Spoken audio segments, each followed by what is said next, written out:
Welcome. It's so genuinely good to have you here today. Pull up a chair, find a comfortable spot, and let's just take a quiet breath together before we get started. Today, we're exploring a deeply human story in this explainer, one that stretches across centuries and entirely different continents. We're going to trace the fragile yet incredibly powerful threads of history, resilience, and the human spirit. So, let's dive into this journey together. So, what do ancient Rome and modern global trade have in common? It sounds like a totally impossible comparison, doesn't it? I mean, one is a world of emperors and stone, and the other is this incredibly complex web of tariffs, supply chains, and international markets. But, as we'll see, these two very distant worlds actually share a profound connection through the exact same DNA, the quiet, lasting ripples of individual courage. Section 1. Whispers of Courage. Before sweeping changes ever make it into the history books or onto global economic reports, they almost always begin as small, quiet decisions. Whether it's planting metaphorical seeds of love in a time of deep fear, or physically planting crops in a time of uncertainty, it's these small, defiant actions that lay the foundation for future generations. To really understand this, let's step back in time. Our story begins almost 2,000 years ago in the powerful, war-torn city of Rome. Now, Rome controlled the known world, but it was constantly at war.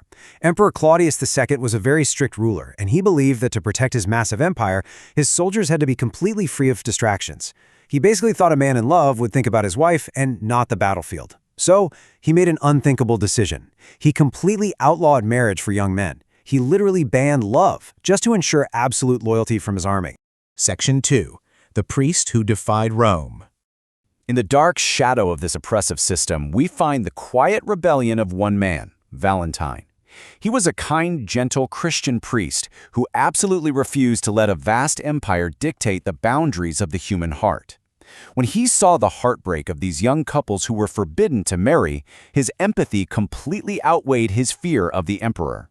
Late at night, in these hidden candlelit places, Valentine brought these young lovers together. He spoke blessings over them and joined their hands in marriage, offering a spark of hope in a world that had literally outlawed it. But secrets in Rome rarely stayed secret for long.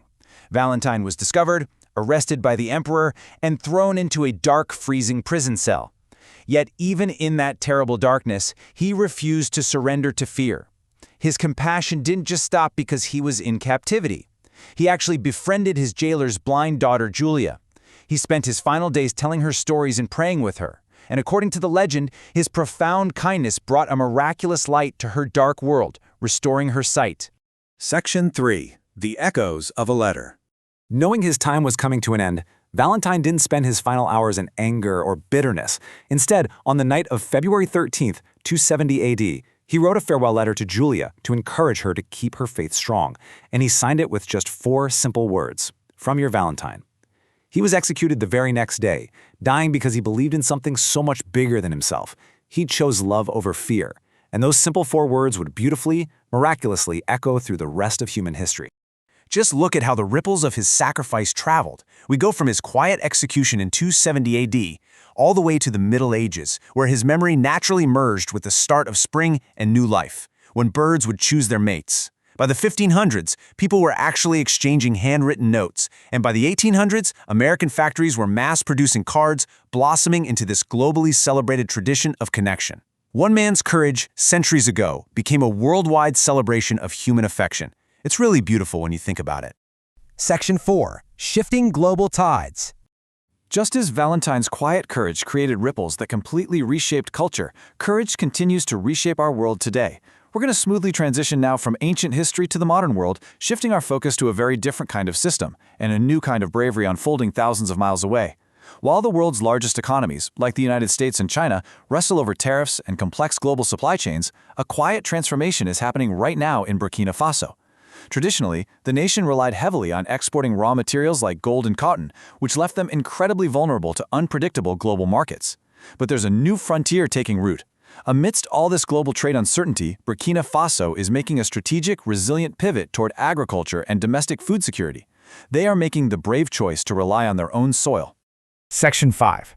Burkina Faso's Golden Harvest. Now, this isn't just an economic shift documented in, sterile government reports. It's a deeply human story, unfolding in the sunlit, hopeful fields of rural communities. I want you to meet Isa. He's a 63-year-old millet farmer near Kaya. For decades, he worked dry fields, watching the youth in his community, including his own son, dream of leaving the country just to find better opportunities. But as local cooperatives stepped in and brought better farming practices and more reliable contracts, something beautiful shifted. After just one successful harvest, Isa's son quietly unpacked his bags. He decided to stay and plant more. Hope had finally returned to their family. And this brilliantly illustrates the interconnected chain of progress. It's like a domino effect. It starts simply with a cooperative introducing better farming practices. That eventually leads to better local infrastructure and irrigation, which then yields enough crops to start local processing, adding real value to those raw crops. And that finally builds regional trade and undeniable confidence. It shows us that a single successful harvest doesn't just feed a family. It builds an entire, confident economic ecosystem. This ecosystem is nurtured by incredible people like Miriam.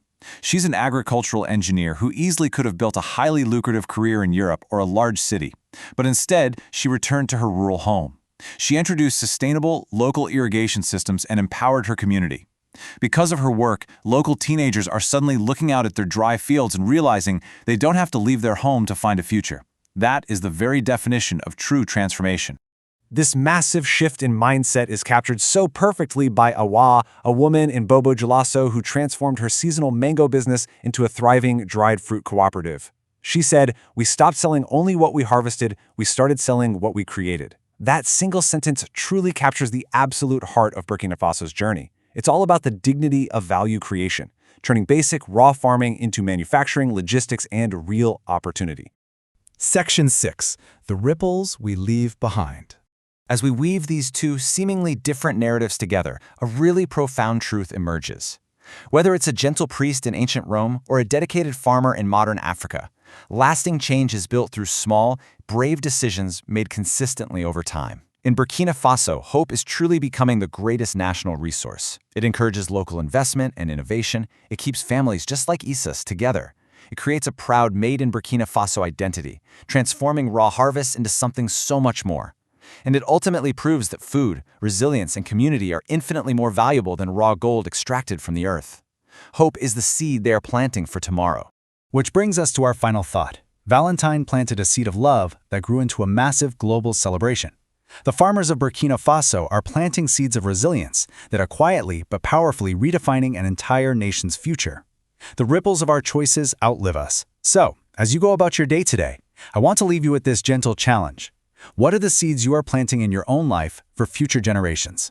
Thank you so much for joining me for this explainer. Take care of yourselves and please, never stop believing in the power of a single seed.